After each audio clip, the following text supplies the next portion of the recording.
here on the beautiful and growing campus of Grand Canyon University in the heart of Phoenix, Arizona. Not only is GCU the largest Christian university in the country, but it is also gaining national recognition for its Division One sports. There are over 500,000 student athletes in the country, and a few hundred of them call GCU home for most of the year. These athletes are asked to do much more than the average student, and yet they rarely get to share these experiences. I'm Chelsea Mendelson, and in this three-part series, I'm sitting down with some amazing and unique students to ask them about what it's really like to be a Division One athlete. There's more than meets the eye for each and every Division One athlete, but senior Cassidy Samuelson's story stands out from the pack. There's never really a boring moment in my life. I just collapse when I can and then start doing something and within the next hour probably. Not only is Samuelson a goalkeeper for the GCU women's soccer team, she's also a member of the Thundering Herd pep band, which needless to say can make her schedule challenging. I have moments where I'm sitting there and I'm like, I'm pretty sure that I have something today. And I cannot for the life of me remember what it is. And then I go through and I have to check the band schedule and I have to check my personal schedule. I have to check my class schedule. I have to check like the soccer schedule and figure out when things are lining up. Besides adjusting to a busy schedule, Samuelson has also had to adjust to play at a higher level after transferring from nearby Ottawa University. Mentality was a really big difference in how they wanted to work and how they expected themselves to perform at this level instead of being excited when they succeeded. And like many athletes, Samuelson has had multiple injuries that have forced her to the sidelines and faced pressure to return at full strength. So during practice, they really wanted me to play, even though the trainers didn't want me to because they were waiting for the results. And then they saw that my shoulder was torn and they were really hesitant to let me play. But my coaches were like, when are you coming back? So I pushed through and I had to wear a brace the entire season. And even with that, it tore. With added pressure comes the focus on mental health, which Samuelson has become an advocate for. I tried to initiate this program that is called Katie's Save, and it's was founded by the Myers, who had a daughter, Katie Meyer, who played goalkeeper on the Stanford women's soccer team. And a couple years ago, she unfortunately took her life.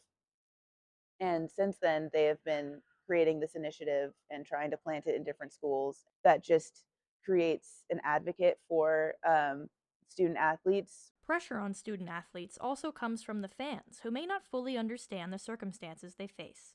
We're just in a very competitive environment where the best of the best get to play, and sometimes that's not us, but that doesn't mean that we're not part of the team. That doesn't mean that we're not as talented or work as hard as everybody else. Even with an added spotlight, Samuelson and other student athletes are just like everybody else, facing college one day at a time.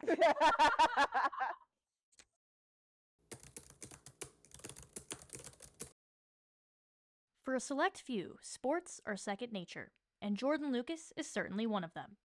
I've never really felt that much of pressure in the aspect of feeling that I have to prove something to people. I feel like my game speaks for itself. In just his freshman year, Lucas made a splash for GCU men's volleyball after being unsure if he would play at all. This sort of sense of like, am I gonna play? I feel like I'm gonna play. Kind of, Jordan, you just got to be ready to play if you do get called upon. And I feel like when I did get called upon, I provided something to the team that they needed, which was energy and defensive play, keeping the ball off the floor. His early success is less surprising considering his high school career was capped off with a state championship. Know that I have the community support 100%, and that kind of like propelled myself and our team to have that great running success throughout those 3 or 4 months of the high school season leading into our state championship run. And the local support didn't stop in high school. In his short time so far at GCU, the Havocs have been vocal in their support as well.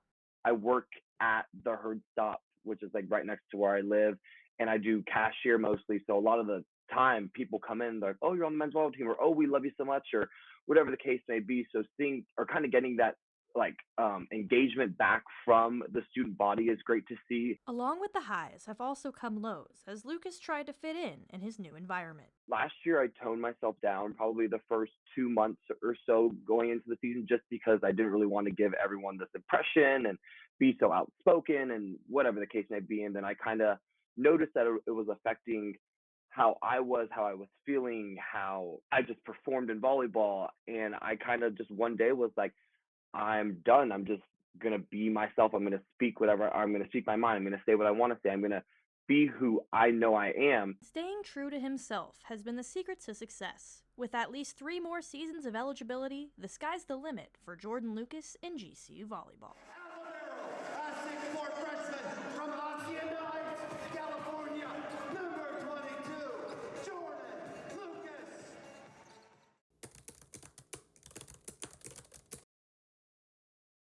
Athletes at all levels know their time to play is limited, but some of the lucky ones get to extend their time on the court, like Sydney Palma, who's been playing college basketball since 2018.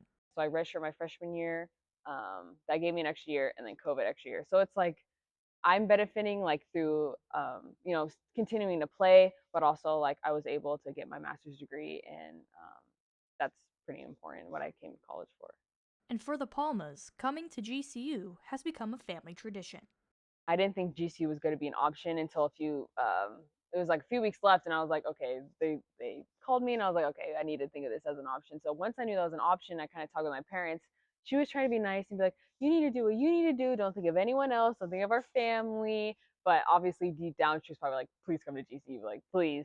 So now that I get to be here, I was able to snag the number 10 and wear it every day. It's really special, and I think it's special to her too. So. But before GCU, Sydney had success playing for one of the Lopes' rivals, California Baptist, who, led by Palma, beat GCU in the conference championship in 2021. So that year was kind of insane because we went 26-1. So at the beginning of the year, we started off really well. It would get to like 10-0, and we're like, oh, okay, we're 10-0, and then it get to 15-0, and we're like, oh my gosh, like we're gonna be good, guys. Like this is gonna be insane. And then yeah, the championship game, like we were just so confident. Having that much confidence in yourself and in the people with the people around you, it creates a fire that's hard to put out. So yeah, winning a championship was an amazing feeling. That winning experience, combined with several years played, has fostered the beginning of a coaching career for Palma. They keep saying, the coach is like, this is kind of a good like early coaching moment for you. Is like I get to coach or help people as young as 19 years old, and I'm 24. So it's like I have this experience to give. I'm kind of looking at it as, yeah, like if I really do want to be a coach, this is when I really need to dedicate my time and like this other aspect. Although it's been successful, Palma's long career has been riddled with injuries. I've had like little injuries, like sprained ankles, and I did my other thumb, and then coming here, I had unfortunately a rare injury to my knee in the PCL, which took me out for months. And then this one, sports hernia surgery, which is very rare again in women. So it's kind of unfortunate, but I've had supportive staff in both schools, especially here. These injuries have given Palma perspective in knowing there's more to life than just basketball. As I got older, I've learned like kind of stepping away from the sport for a little bit is pretty important because you surround yourself with it since you're little, and it can start feeling like that's your everything. Like I am a basketball player. It's like, no, you need to find other stuff because at some point this isn't going to be your job anymore. So I've kind of taken the time to step away and think about, okay, what is my life outside of this? And once I do things that aren't related, I kind of feel better. I'm like, okay, reset. Palma's wisdom, leadership, and skill in the sport are huge for her team. And in her final season of eligibility, only time will tell if Palma and the Lopes will end on a high note.